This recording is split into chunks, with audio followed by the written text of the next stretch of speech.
Hi, I'm Vlad.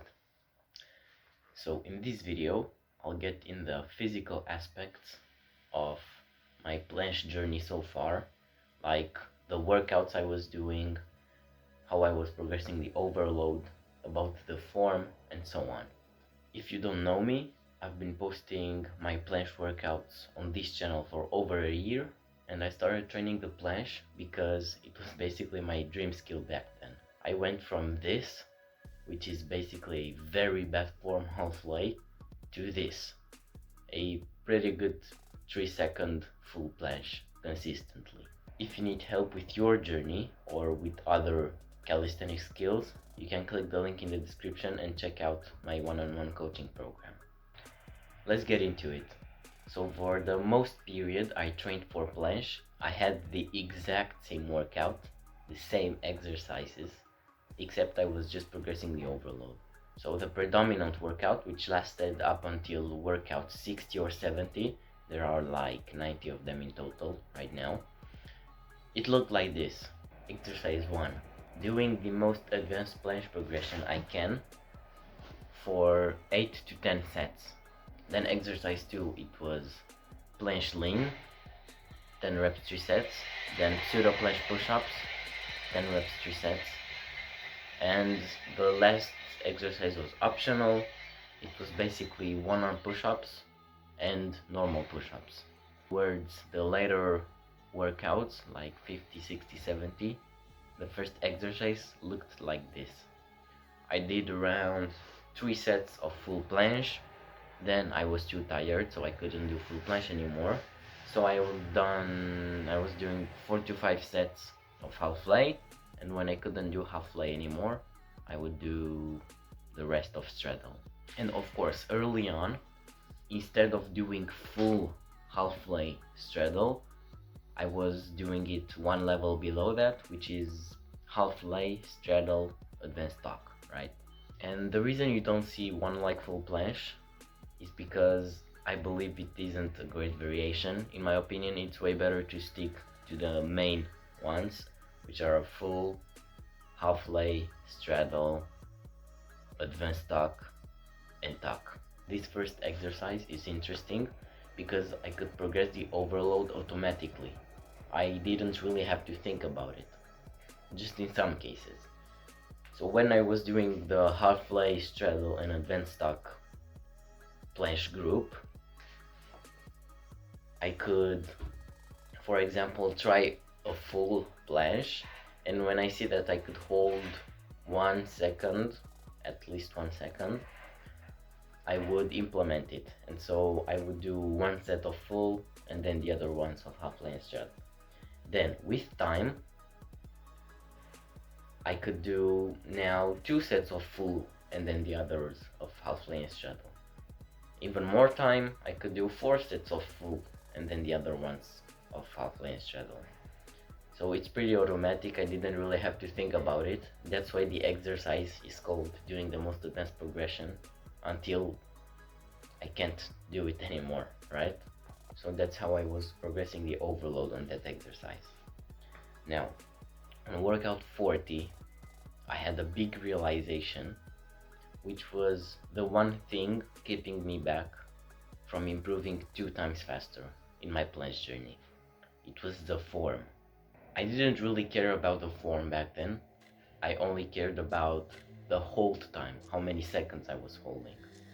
If you look at my first planche video, I was basically claiming that I could do 7-second half lay, but the form was extremely horrible. In fact, it will be almost harder to hold a perfect form advanced talk than hold a half lay like I was doing.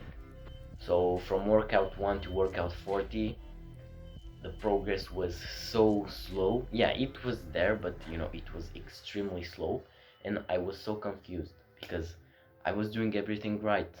I was training planche 3 times a week. I thought I had good form, but it took months for me to be able to take my phone, look at my older videos, and say, damn, I really did improve.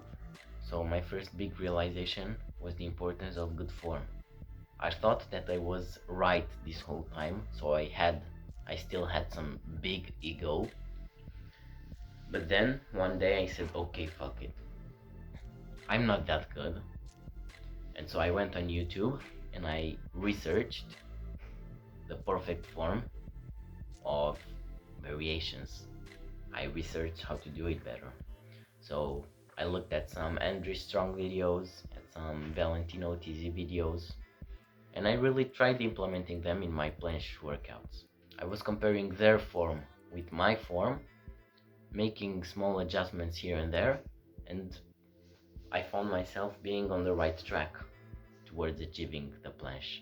I had to deal with a small mental drawback because I now had to start from scratch. I started working on my tuck planche to get the good form, and then I had to work to the good form of the advanced tuck, and then the straddle, and then the half lay. But luckily the process didn't take too long. It took maybe like 1 month, something like that.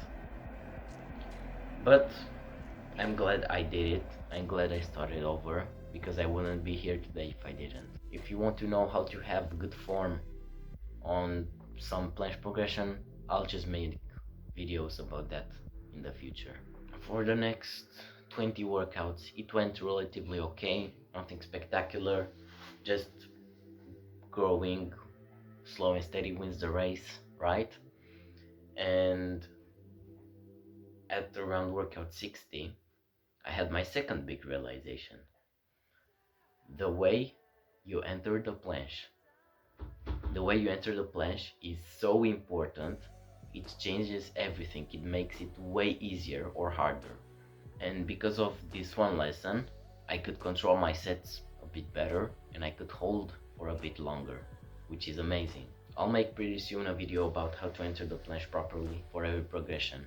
I watched some of my planche videos before making this video, and I saw that I had another realization on workout 69, and it was basically pointing my toes, and it made the form look way cleaner.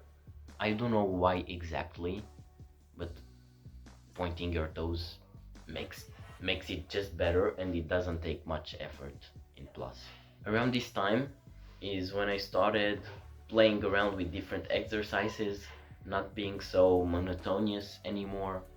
So I started doing planche lean to full planche, which basically looks like this, but for reps, right? I was doing planche presses, just, you know, small changements here and there, just having some fun really, because I was bored of doing the exact same exercises for like 8 months in a row or something like that. So I just having a bit of fun playing. And this period was quite messy. I was also a bit confused because I was thinking all this time, all along, was I doing the right things? Was I not? Also, I started playing around with the exercises. So the things changed, right? And also my friend, who was already really good at full planche, told me to try the greasing the groove method. Now basically, if you don't know it, I'll explain it real fast. Greasing the groove basically means doing a couple of sets every day randomly with a couple of hours of break between them. So let's say I wake up and in like half an hour I'll do a very small planche set which lasts like 2 seconds, 3 seconds, and then a couple of hours later, 1-2 hours later, I do another set, then another set, you know, just random sets, right? And this is very good for strength, because basically you're having only high quality sets. You're basically at your full power at all of the sets, and they're just good for strength. Low reps, high intensity, right? So greasing the groove is just perfect for strength. And I noticed that for the next couple of weeks I made some big improvement.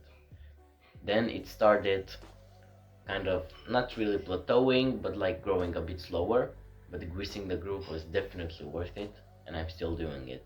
After that I started posting less on YouTube because I was slowly achieving the planche, and the series was called Training Until I Can Planche, right?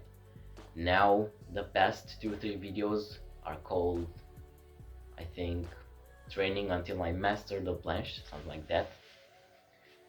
And slowly I started unlocking the full planche. I was just being consistent with the workouts, learning on YouTube small stuff about the planche, and now I'm here. I can full planche for around 4 seconds max, and I'm working my way towards 10-15 seconds. Now, my workout right now looks like this. Let me read it to you. Full planche attempts, 3 sets. I do them for around 2.53 seconds. Then straddle planche press, 1 rep, 3 sets. And I'm struggling a bit with this exercise because I got the strength for it, but I'm not that good with the balance point. So I lose my balance very often. Then straddle planche push-ups, 3 sets, 3 reps. And basically I replaced the pseudo planche push-ups with this exercise. For a long period of time, instead of straddle planche push-ups, it was advanced tuck planche push-ups on high parallettes, right? Then advanced tuck planche for 5 sets.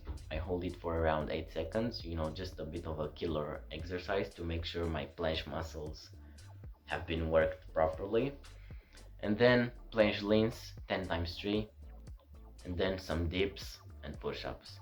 If there's one exercise which has stuck with me for the entire period I've been training for the planche, guess which one is it?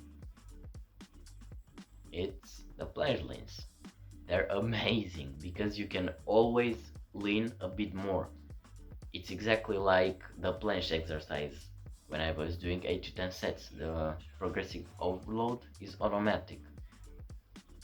You'll do always 10 reps, 3 sets, but you'll lean more. So it's automatic progressive overload, and it's amazing. In fact, at some point you can make the planche lean harder than the full planche itself if you lean too much. So planche lean is a great exercise. Anybody who's training for planche should be doing it. I want to tell you 2 more things which you need to keep in mind to make sure you're on the right track towards learning the planche. And the first one is a mistake I had done, and it's basically not setting hold time goals for your sets. What I mean by that is basically setting a small goal before doing the set. Like, okay, this set I'll do 3 seconds, 4 seconds. Don't just do the set and that's it. So, for example, if for a couple of workouts you have been doing 3 sets of 5 seconds of whatever variation, okay, now you should be moving on consciously to 3 sets of 6 seconds. And of course, you want to move from 5-5-5 to 6-6-6 instantly, because that's insane. You'll first do like 6-5-4, then 6-5-5 maybe, then drop down a bit again because you have a bad day, and then maybe 6-6-6. And when you get consistent 3, maybe 4 workouts with 6-6-6, you move on to 7-7-7, right? And so on. But the moment you forget about actively trying to improve, you'll start plateauing. Now, the second tip is film your damn sets. I have people I'm coaching, and I also have a Discord server with a lot of people in it, and I believe that they aren't enough,